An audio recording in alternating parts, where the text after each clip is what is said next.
Hello, and welcome to the final review for Resident Evil 7 Biohazard. Um, Needless to say, I had a awesome time with this game. I played it in VR, which made the experience 10 times better, in my opinion. I'm not sure if it would have been less of an experience playing it not in VR, but I'm sure it still would have been fun. In fact, I had the disc, and I specifically wanted to play this game in VR and not spoil it by playing it once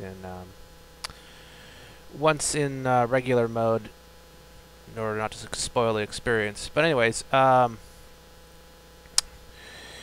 can I say about this game? It was excellent in every aspect. I love it because this Resident Evil, it's gone back to its roots.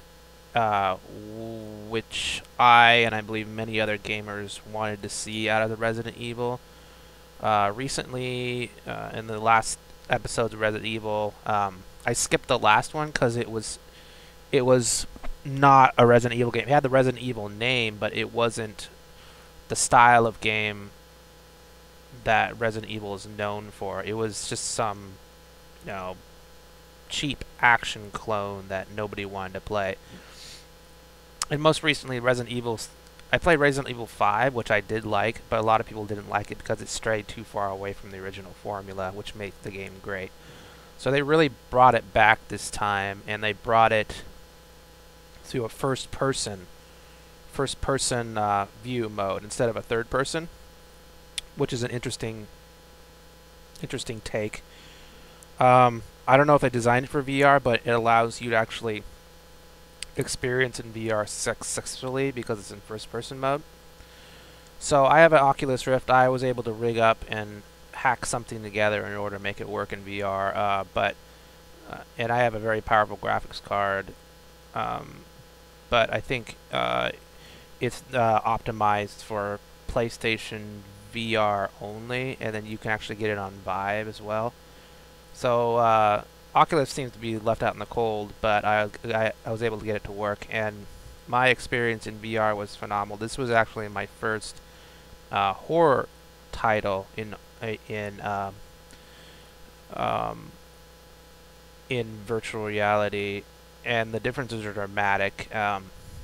Because I played other horror games before on the screen. It's like watching a horror movie. Yes, it's scary, but stepping into VR and in this scene scenario, it really puts you in the moment, and there's no looking away when the action's happening. You really feel a sense of dread and horror and terror at some moments when things are coming at you in 3D virtual reality. It's just it's an experience that you have to have a strong stomach for. You can't have a weak heart. There was plenty of times where I felt like going into a corner, a safe corner, and kind of going into the fetal position, because just the terrorizing moments, like going into the basement and the monsters coming out of the walls. It's just, I mean, if you like horror games, I mean, it's just one of the best, because it combines a horror game with the classic Resident Evil item management. So you're always on edge, because you can't just rely on your weapons and ammo and your health. Like, oh, I can never die because I have plenty of health, I have plenty of ammo. Right, it's that resource management that's constantly in the back of your mind, that you have to conserve your ammo in the best way. What's the best way to approach this situation? One of the last moments, I just had to run through and use my shotgun in order to save ammo. But it's just, yeah, searching rooms for items. That's the fun of the game. And one of the really well done things about this game was the environments. Just the creepy old house, creepy old basement. There was a dark scene where you're in the dark. It's just beyond reality. So I mean, I went through I pretty much went through a virtual reality nightmare in a good way, but I think it was worth it. I made it through to the end, and it was an experience. Uh, it was a fun experience being terrorized, more than I've ever been terrorized in my life. So I'm looking forward to more horror titles in the future.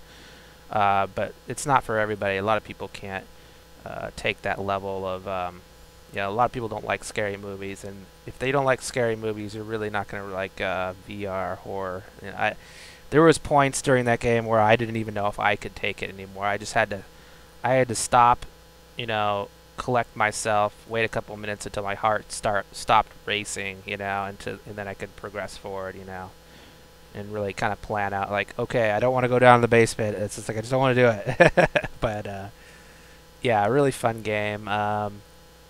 So the environments were great, NPCs, storyline solid, animation solid. Um, there's not a lot to complain about the game. I think one of the things I kind of complained about was like, even though the monsters were terrifying and whatnot, it didn't seem there was an awful lot of variety in the monsters. There were NPCs that kind of acted like monsters to hide from, so you could sort of count that, but the general monsters, there wasn't zombies. There were just like uh, mud monsters and whatnot. So there was like a very limited variety of them. So you kind of saw a little bit too much of the same monster. I would have liked a little bit more monster variety.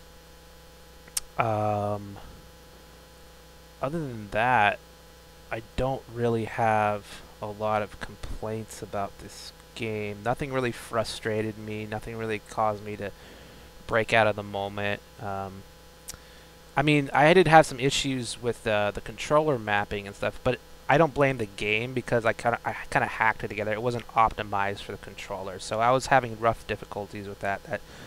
That frustrated me, but it's not because of the game. So this is like it's like a hack to make it work. So I got it to work, but that's not a fault of the game.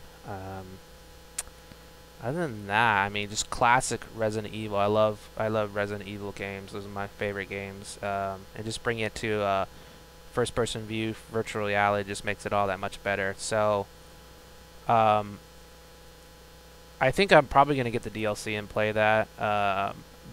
But as far as a letter grade goes, I would give it a solid A, not an A plus, not an A plus plus.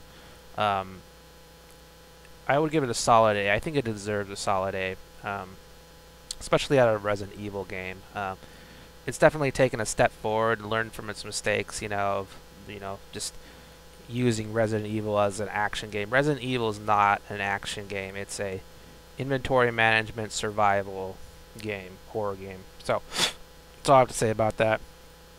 They did right by this series, right by it this time, and I'm looking forward to the next Resident Evil game, as long as it stays true to its original mechanics and formula. That's what people want to play.